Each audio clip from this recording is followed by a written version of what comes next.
done. Let's do it. All right, cool. Hello, ladies and gentlemen, and welcome to episode number 38 of the Board Game Gateway podcast. I am Neeber, and I'm your host for this episode, and I'm sitting around the table with two lovely co-hosts of mine.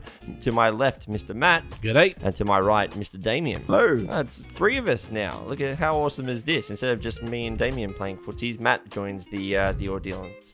I don't know how I feel about it at the moment, Damien. No, I don't know either. I mean, like, the bruising is kind of worth it. I mean, don't get me wrong. Like, sometimes it works. I just don't know how hard I'm me. meant to kick in footsies, that's all. Once I learn where the limit is, I'll be right. Yeah, that's right. You know, like when moans turn into groans, it becomes an issue. So yeah. If this is the first time you're listening to the Board Game Gateway podcast, we are your entryway into the world of board gaming, tabletop gaming, and fun times. We are going to have a bit of a chat about a few different games today. We're going to be chatting about Castles of Burgandy.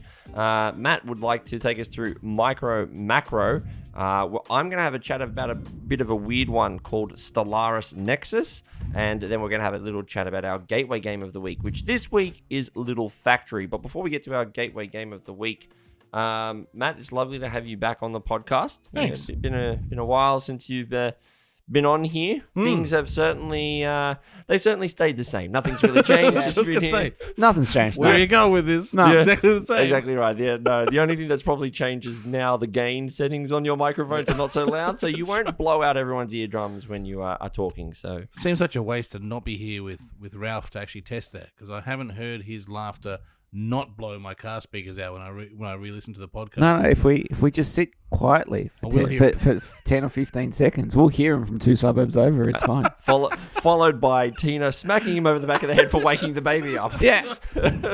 Anyway, so we're going to get straight into it this week. We're going to get straight into the games that we want to have a chat with. I'm going to get started with me because I just want to have a quick chat about something. So over the last week, I discovered a game through Steam called Stellaris Nexus. The reason why I wanted to bring this up is that we just did a Let's Play of this on our YouTube channel at BG Gateway on YouTube, if you'd like to go and have a look at it. But the reason why I wanted to bring this up is because it essentially has taken what is the Twilight Imperium formula and condensed it down into 90 minutes. So I want to give you a quick overview. So Stellaris Nexus is Stellaris, the universe is a very big, well-known space sci-fi epic civilization game, 4X. The 4X's, if you've never heard that phrase, stand for expand, exploit, explore, and exterminate, I believe, are the 4X's. It is indeed.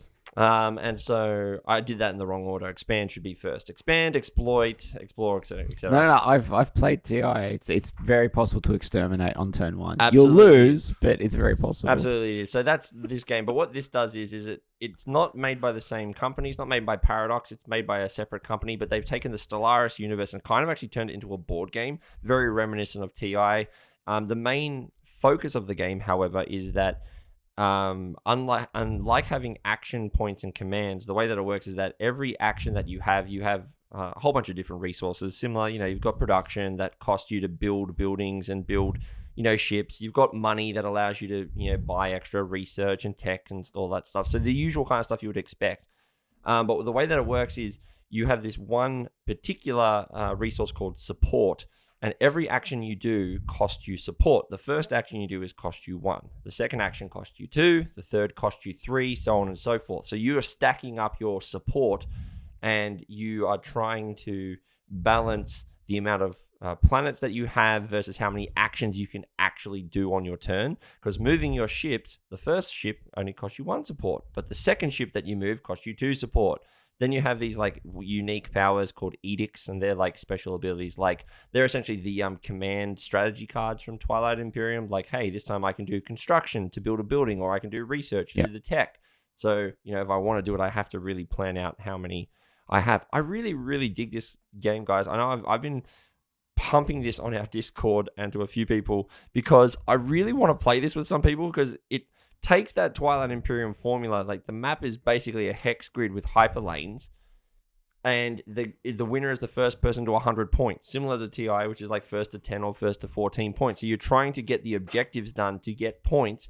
And I'm literally looking at this going, I cannot see. If you like Twilight, you should be playing this game. And I know you guys have been listening to me talk about it for a while, but and by a while I mean all of this week. I literally have not shut up about it.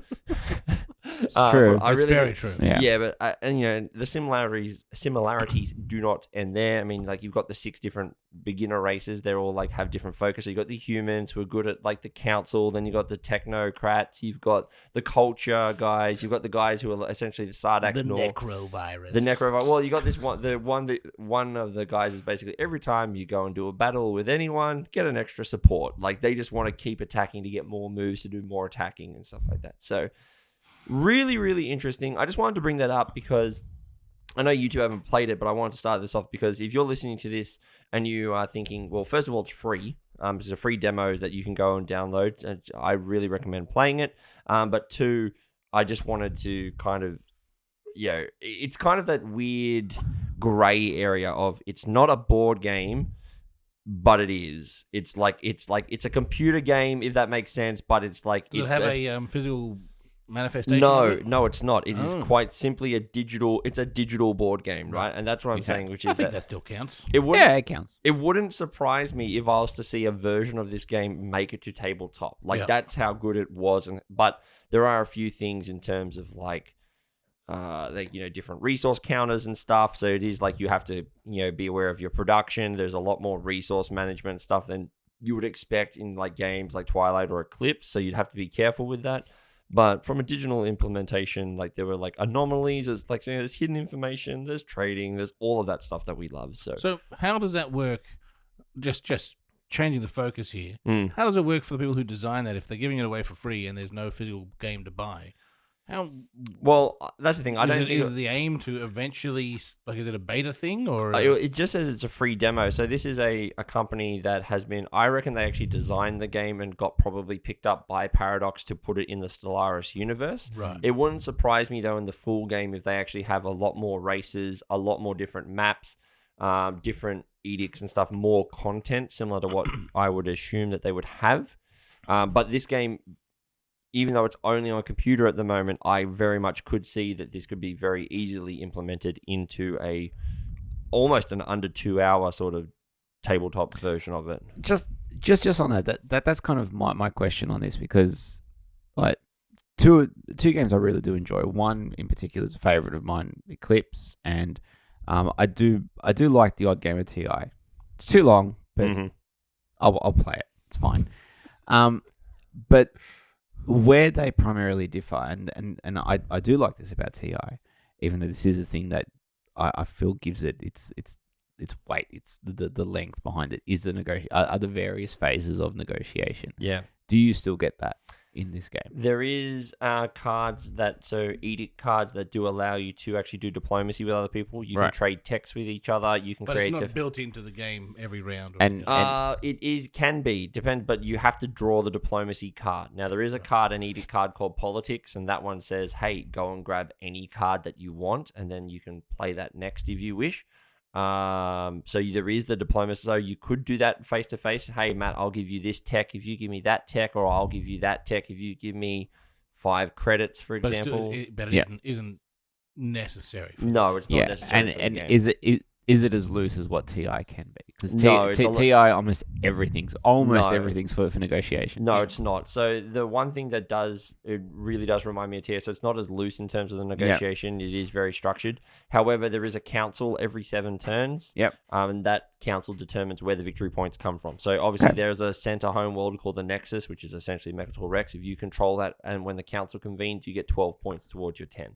How the scoring works, however, is that every council we vote on a new, essentially like victory condition, which is, hey, the person who has the most amount of populous buildings, populous settlements, worlds, gets 12 victory points. Yeah. Now, if you've already scored that, great. The next time the council comes around, if you're still the winner, no one else scores it. However, if I push for it, I can then score that victory point, and then every council we add a new one on top of it, and then there's more victory conditions that we can keep going for, and people can score the old ones.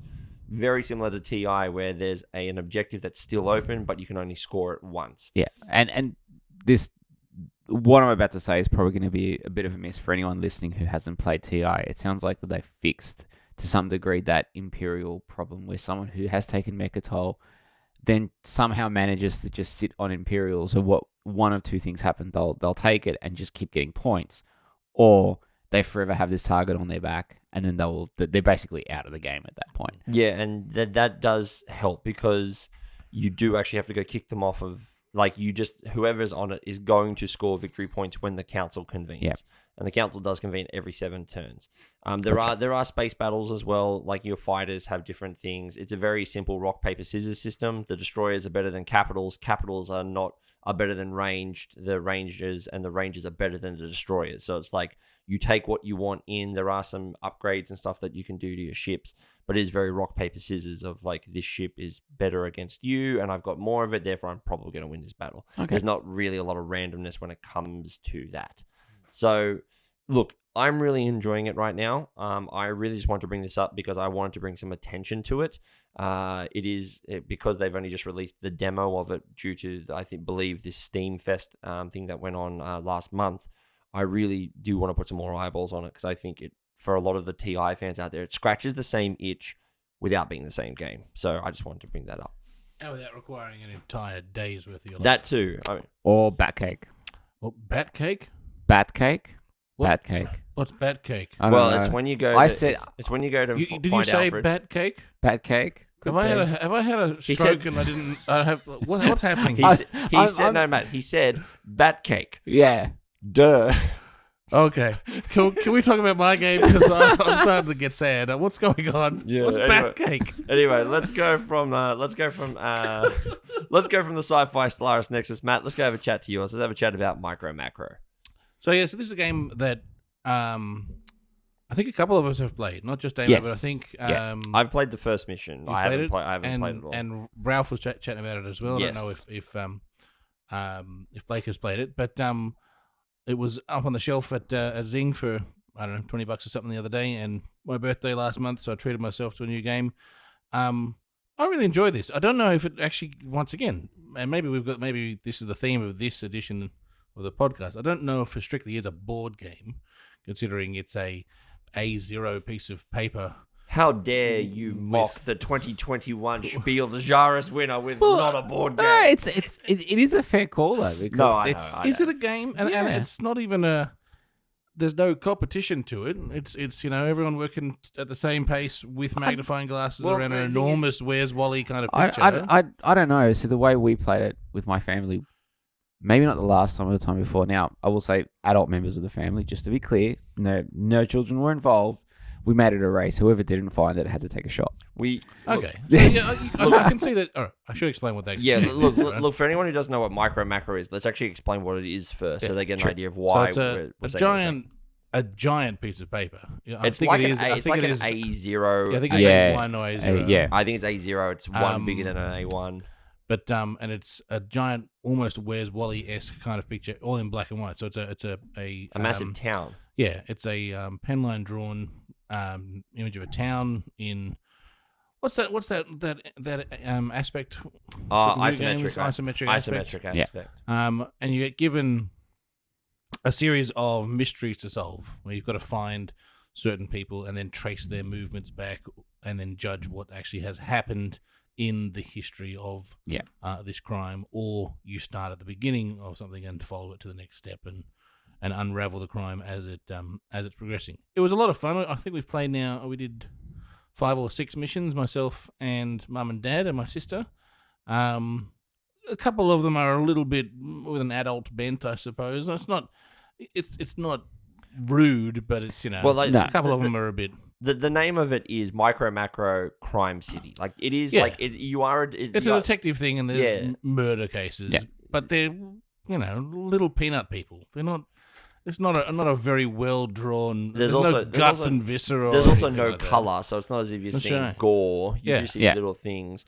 I will say that. So to kind of bring it back to what we're talking at the start, which is that the question of is this a game, which is.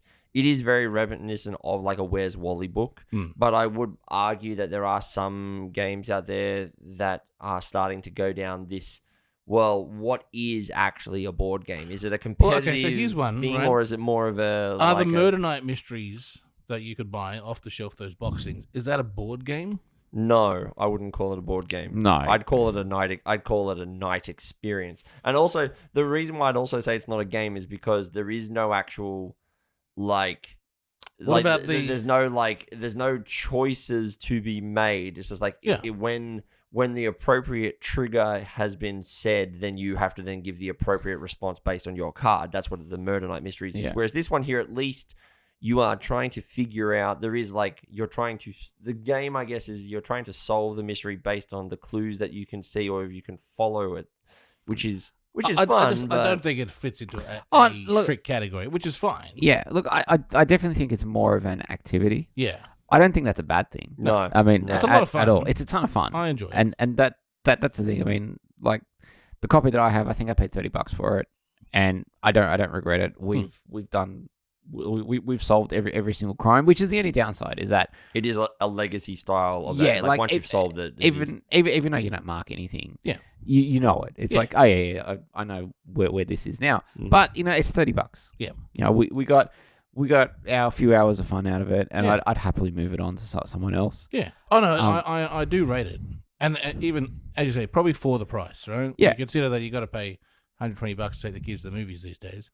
It's certainly. I haven't played it with the kids yet. I would like to, and it was fun to play it with the adults. As I said, we only got through the beginning missions really, and you do need a well lit area for it. Yes, and a lot of shadows are not great as many magnifying glasses as possible, and as few drinks as possible.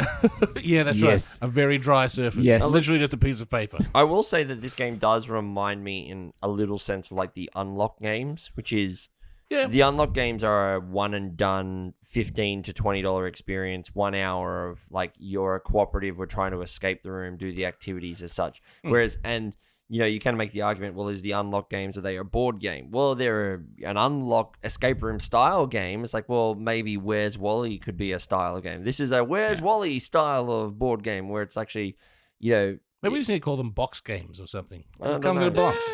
It is. Well, that's the thing because it, but then board games come in a box. Yeah, I mean, look.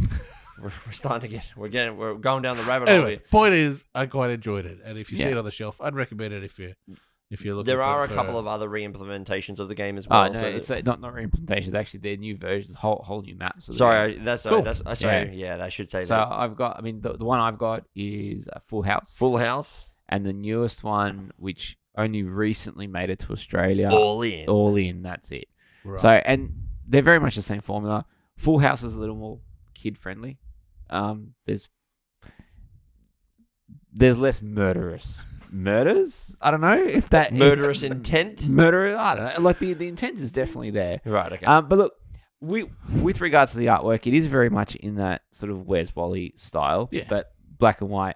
The cool thing I love about it though is that it shows multiple aspects of time. Yeah. In a city, single image. In a single image, and it's quite clever. Like the artwork is quite clever. Yeah, we haven't really explained that to people who don't know the game. What actually happens here is, because it's in isometric, 3D view, you'll start in one area, you'll see the character, and then you'll move further left or right, and then you'll see another point of the same characters on. So you're basically you're using the magnifying glass. You may spot the character that you need, but you may see him when he's, he maybe, for example, he wants to find where his lost hat went, right? Yeah. But you find him with his hat. And so then you need to then follow him, like using between the magnifying glass. Between the 2 points to find where did he lose his hat and what happened. And then... The hard one, well, not hard one, but the one we spent the most time on was the subway one, where a guy disappeared into the subway. We're like, well, where does the subway come out? Because that's where he's got to come out. Yeah. And we spent a good 10 minutes looking for this damn exit for the subway. It's right in front of us. It's there. I mean, everyone's just, got blinkers on. We can't see it at that point. But it's good fun. I'd recommend, as I said, for a family buy.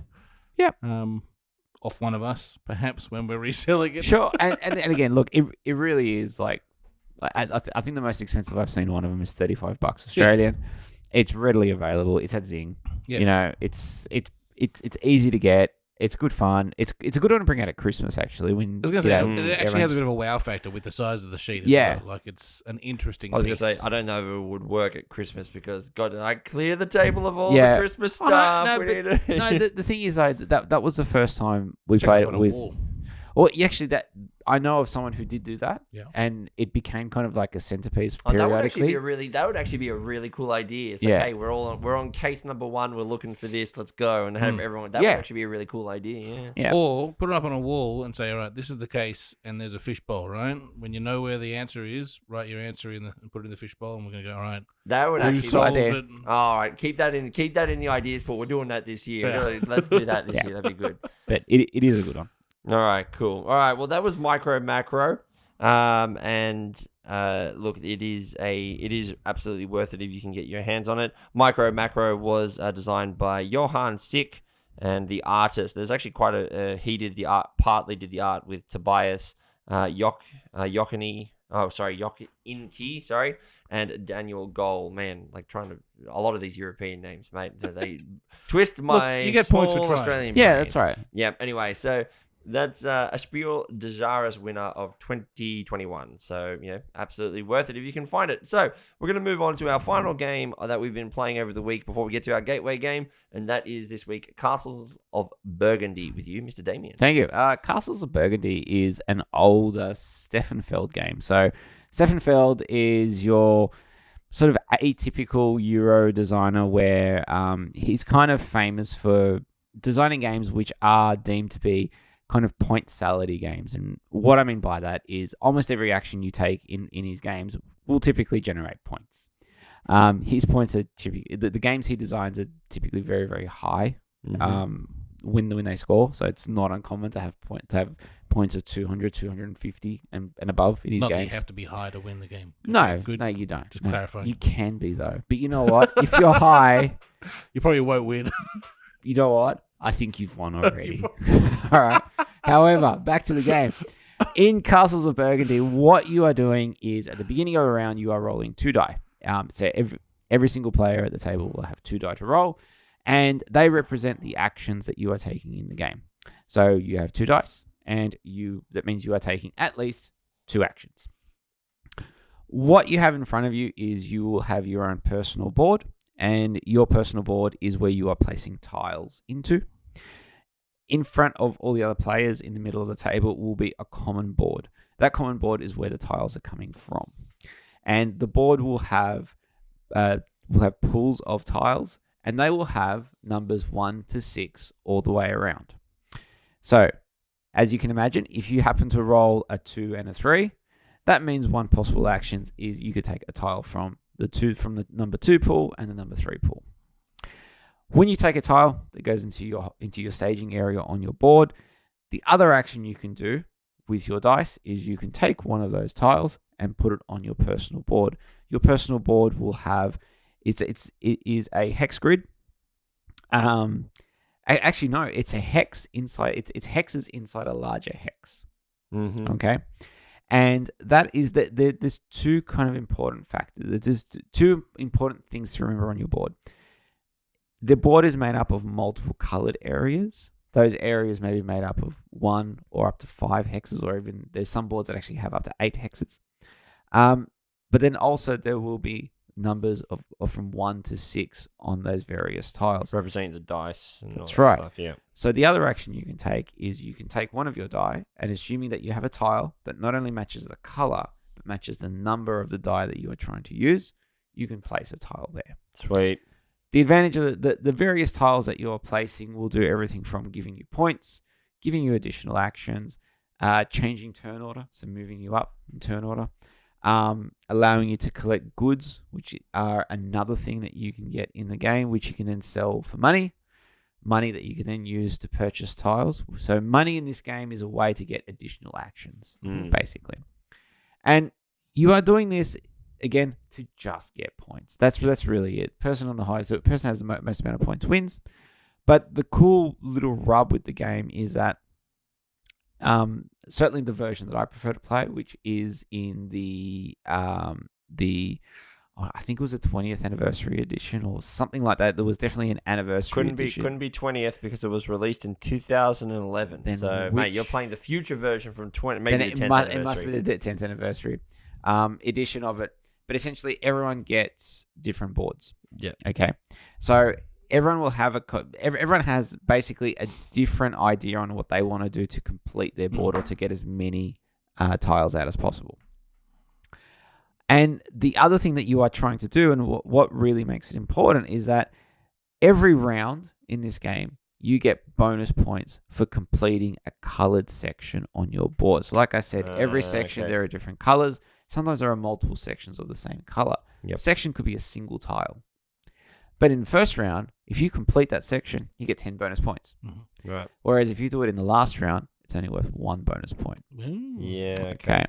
And essentially, you are playing this game trying to work out how you can squeeze additional actions. That's really what the game is about, is working out how you can squeeze these additional actions. Yeah. Is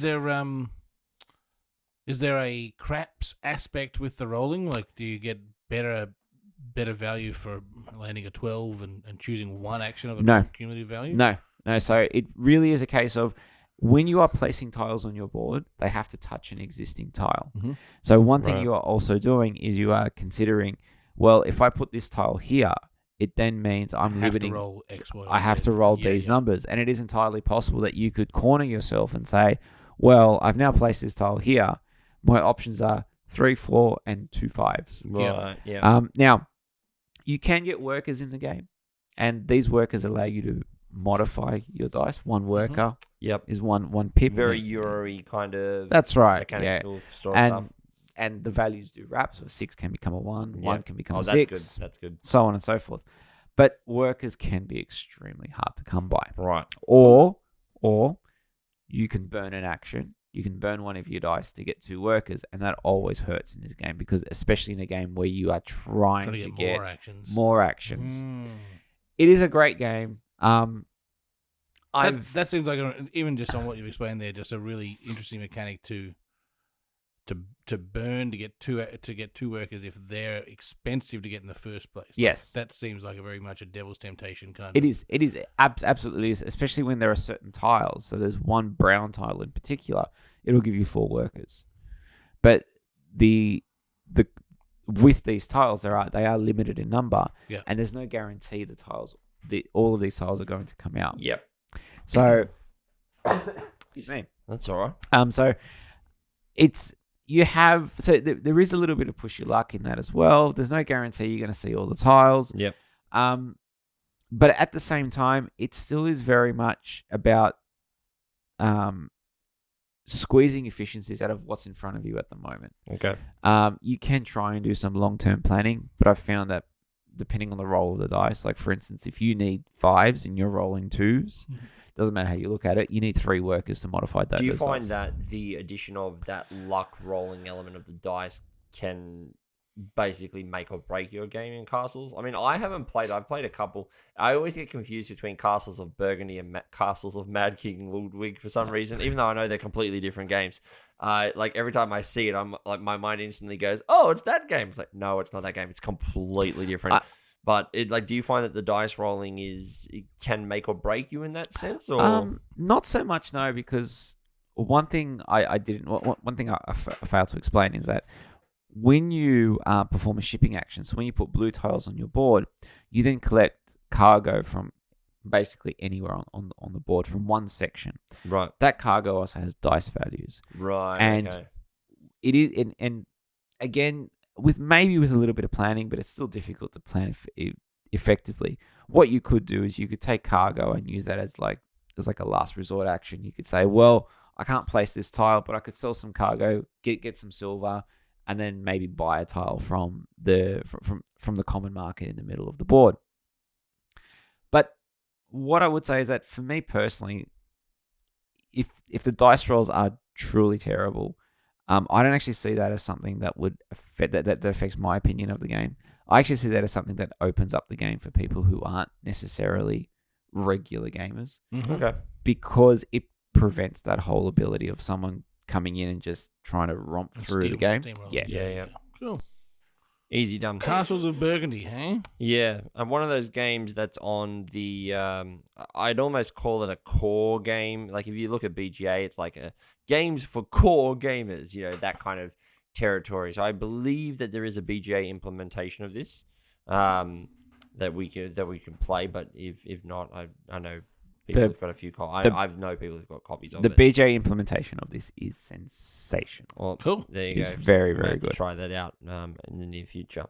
All right. Well, with that, we're going to move on to our board game, our gateway game of the week. This is going to be the final game that we talk about on this week's podcast. It's been a bit of a slow one in terms of us being able to play a lot of games, and we don't have a discussion topic for you tonight because, I went to Melbourne last week. Damien's been sick with the cold. Matt, you've been dealing with starting up a new business, which is also very exciting. So there's a whole bunch of stuff going on in our personal lives. So we're going to keep this one short and sweet for you tonight, and we're going to finish up the podcast by having a quick chat about Little Factory, designed by Shun Taguchi and Aya Taguchi, and it is the art work done by Sabrina Miramon. And the reason we wanted to talk about this was because this one came across my desk when I was having a look through games that I wanted to get to play with my family. And this game, Little Factory, is essentially what I would call baby's first, I guess it's not, maybe resource management, resource conversion, I guess. Baby's first resource conversion. The way the game works is that there are 4 different levels of resources. We start with our basic resources of wheat, coal, stone, clay, and cotton. And then there are 2 different levels above that where we have some manufactured goods at level 2. We have some processed goods, which are pink cards at level 3. Like, they all require different things. There's a conversion sheet on the back of the rulebook. And then there are some buildings, which are the top level. And the buildings, the way you win this game is it's either the first person to get to 10 victory points, or when all of the victory points have been removed from the game, have been assigned to players, the person with the most amount of victory points wins. I do believe there's 12 victory points in total to be able to be gotten. I think Matt ended up winning the game. He had 5, I had 4, you had 3. Yeah. I think we've actually... Sorry, keep going. I think we played it wrong because I'm pretty sure the cards and the chips, you don't recount them. So if you have a building, that's automatically 2 points. You don't also then get 2 chips. So I just looked at the thing going, I think we shortchanged ourselves a little bit in that one. But we'll see anyway. Which wouldn't really extend the game too much more than what we were playing. No, I don't think so, no. Well, let me explain how this works, right? So on your turn, you can do one of 3 things. The first thing that you can do is that if you have a building in front of you, you've been able to work your way into getting a building, you can then activate that building. You can activate it at the beginning or the end of your turn. The building can do different things, such as turning resources into victory points or turning resources into other resources for free. The 2 other actions, which are your main bread and butter of the game, the first thing you do is called trading. Every card has a coin value, and you can, on your turn, trade for 1 or more cards. So each card has a coin value. I can trade that card in for another card of different and lower point value. So essentially, the main use of this is being able to take a very high value card and get a lot of lower value cards that may be able to give you different things in different areas. That's one of the first things. So that's the first action. And then the second action is producing. And these cards not only have a value to buy them, but they have a prerequisite that you could use as your trade option. So you could, for example, get planks of wood if you have 1 log of wood or 2 logs of wood, I think, in one of it. So if I produce I can produce 1 thing only, or I can trade for multiple things of the coin value. But I could take my 2 planks and then my 2 logs and produce planks, and I take that and I trade them, and then those logs go back into the supply for every other people to use. At its core, that's the game. The game is all about just taking little steps, producing, taking little baby steps up production trees, and then maybe going, well, I can't do anything with this building. There's nothing out there. And then maybe trading down to go into other production trees to do things like that. This is a game that, look, it's not going to tickle the puzzle side of a heavy gamer's brain.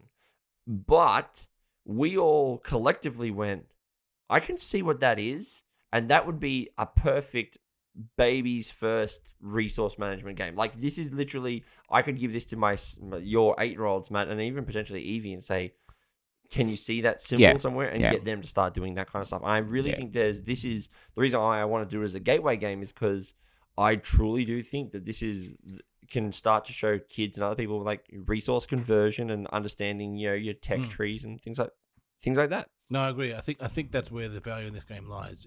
It's not for as you said, for heavy gamers. It wouldn't be one that you'd pick up off the shelf very often, but it's perfect for this gateway community if you're looking for a game that can teach you a mechanic, a really standard mechanic in bigger games as well. Yeah. Of, what have you got? How do you get to the next level? Or how do you jump a level by, maybe taking yourself, one step back to get 2 steps up kind of thing. Yeah, there was something that we spoke about at the end of the game where we were looking at sort of the recommended age. And it was saying 10 plus on here, and we all said, no, we could absolutely show this to our younger kids, and they totally get it. So I'm certain I could put this in front of my youngest son. Yeah. And he'd look at the pictures and he'd go, yeah, I've got this. And kind of ties into a topic that I really want us to talk about on another podcast one day, about those sort of like age ratings on games and such, and how that may be an invalid deterrent for some people picking up games. But coming back to this, I thought it was good. Yeah. It was fine. It was interesting. Played in 20 minutes. 5 minutes each. Yep. It taught me something new. It taught me like I've got a small farm happening at the moment in my backyard, and I worked out that apparently if I get some clay and some wheat, I can get a cow. So after this, you need to go get the clay. That's what you're missing. You've got the wheat at home. You just don't have the clay. My entire yard is clay based. I'm gonna take some. I'm sure it's Herefordshire clay though. Otherwise, God knows what you're gonna end up. You know what? I'm willing to experiment. Let's see what happens. So I'm going to take some leftover bread. It's a little moldy, but we'll see what happens. So, and you know what? You need mold when you're making cheese. So I'm thinking like the cow's already halfway there. Right. All right, we'll throw some... We may never see you again. This is history making $1 million idea right here. I'm going to leave some bread. I'm going to bury it in the clay, and we'll see tomorrow if I have a cow. I'll post back. Look, gosh, Ralph's not here and the puns are still free flowing. It's great. Look, I do want to point out, though, right, this game, as well as being really easy to play and teach, really quick. Like, granted, if you're playing with younger kids, yes, expect it to go about that half an hour mark. But still, that's still really good time for younger kids. Oh, yeah, absolutely. But the cost of this game, you can get it for $15 currently from the Gamesmen, which is an Australian board game store. $15 at the moment. Like, the cost of this game as well, like, yes, I'm not going to probably get this out of my shelves very often to play with you guys. We want to play bigger games. That's where we're at in our career. However, this is absolutely a game that I could see just getting out in front of, a couple of friends with a night. We have tea, coffee, we have a few drinks, things like that, because it's very colorful. The colors are very stand out, like yellow, blue, pink, and green. So they all very stand out from each other. It's very simple. Nice. It's very simple. It's very easy to understand. I will say one negative of this game is that I tried to learn this directly from the rulebook for the first time. And the designers of this game are Japanese. And I don't know if there was any translation issues or anything, but it just felt like from time to time there was some wording issues where I'm like, I just couldn't understand the intent between what the difference between trading and producing was, right? Yeah. Because I was like, well, what's the difference and I just couldn't properly understand it. And then I played a game on BGA and it all clicked. I went, oh, I'm an idiot. Okay, I see what I can do here. So there was a few things like that going on, but I really do think this is a game that does have a little place. Now it is part of a series of games. There is other ones that are called there's Little Factory. I believe that there's Little Town, Little City or something like that, I believe, if I'm not mistaken. And so there are the whole idea of this series of games. It's produced by ILO Games, IELLO. And just to cut you off, because it's produced by them, the production will be absolutely quality, and it is like every game they produce is like the production value is off the charts. It is fantastic. absolutely is, and that's why they tend to I really do enjoy these style, like their production values. Like I really enjoy Break the Code, which is also an ILO game. Like their production and the intent is really simple. Like the cards are really simple and easy to understand as well. And so, generally these series of games tend to take, like we said, one major mechanic, one major kind of theme and idea. This one here is resource conversion. Technically it's a race game. We're racing to 10 points, whatever it is. But realistically, the theme is all around, making a little factory. I have a little production line. I get this, I get that. I can produce this. I move on to the next thing. I follow up the production chains and away we go. So there are other versions out there and other different ideas that you can check out. And I highly recommend you should check it out. As we said, it's very simple, very cheap, and I do think you could play this with some really little kids. It plays 2 to 4 players, but we played it with 3, had no issues either. So also, decent game that you could absolutely take to like a bistro with the family or something like that. If you're going out on a Sunday lunch, just something to play with the kids while waiting for food. This is absolutely one of those games. Absolutely, absolutely. It didn't take up a lot of table space either, so it was really good. All right. Well, look, ladies and gentlemen, we don't really have anything else for you tonight. We're actually going to end it there. We do want to give a quick couple of shout outs though. First of all and foremost, go check out, as I said at the beginning of this podcast, go check out our YouTube page, youtube.com. Go to the search bar and type in @BG Gateway. You can find all of the Stellaris Nexus playthrough that I just did. It's only a 2-parter. It takes less than 90 minutes to view, so you can watch that. We also have all the other versions of our podcast up there. And I also do want to give a big shout out to our Discord community, because we're actually starting to get a lot of more talking and discussions over there. We've got some cool people on there who've come and joined us. So we want you to come and join us as well. Go to our website, www.boardgamegateway.com, for all of the links to all of our things. And TikTok for the outtakes, isn't that where? Yeah, well, Yeah. The YouTube shorts. Well, I'm starting to put them on there, but we are on TikTok as well now. We do have our latest podcast outtakes of a specific board game idea that we had, which was absolutely hilarious. I'm not going to spoil that on this podcast. You've got to go to TikTok or YouTube and find out what one we were talking about there. But I do want to give the final thing, which is start to give a little preview, which is episode number 40, which is not next episode. The episode after that is our 1-year anniversary podcast. So I would just like to give a big shout. Like, we'd like to get as many people listening into that one. And what are we going to do? Have you got a plan?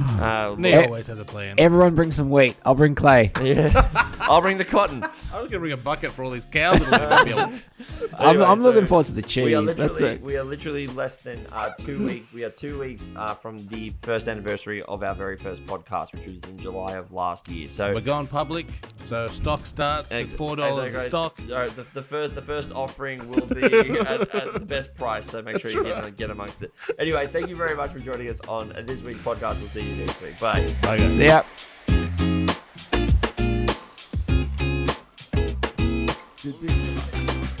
I was going to say...